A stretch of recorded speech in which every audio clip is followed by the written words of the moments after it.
சிறகடி காசை அடுத்த வர எபிசோடில் பார்த்தீங்க அப்படின்னா, கிறிஷை வந்து எப்படியாவது காப்பாற்றணும்னு சொல்லிட்டு முத்து, மீனாவும் ரொம்பவே போராடுறாங்க. கிறிஷை அடித்த அந்த பையனோட அப்பா பார்த்தீங்க அப்படின்னா, கிறிஷுக்கு நான் ஒரு டெஸ்ட் வைப்பேன். அந்த டெஸ்ட்டில் பாஸ் பண்ணிட்டான் அப்படின்னா, நான் வந்து கேஸை வாபஸ் வாங்கிறேன்.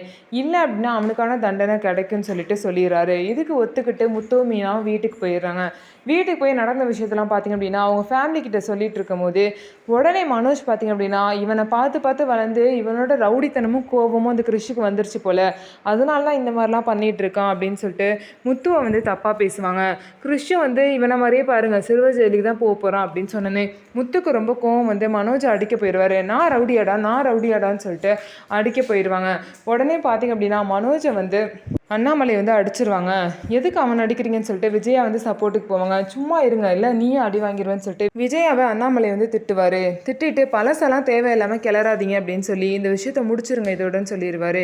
ஆனால் மீனா வந்து முத்துக்கிட்ட உங்கள் வாழ்க்கையில் என்னதாங்க நடந்துச்சு, உங்கள் சின்ன வயசு வாழ்க்கையில் என்ன நடந்துச்சுன்னு சொல்லுங்கன்னு சொல்லிட்டு மீனா வந்து கேட்குறாங்க. ஸோ மீனா கேட்டோடனே முத்து வந்து அவர் பழைய கதைலாம் சொல்ல போகிறாரு. ஸோ என்ன கதை, என்ன நடந்திருக்கும், எதனால் முத்துவை வந்து அவங்க பாட்டி வீட்டில் விட்டு வளர்த்துருக்காங்க அப்படிங்கிறத நம்ம வெயிட் பண்ணி பார்க்கலாம். ஸோ நம்ம வீடியோ உங்களுக்கு பிடிச்சிருந்தா நம்ம வீடியோவை லைக் பண்ணிக்கோங்க.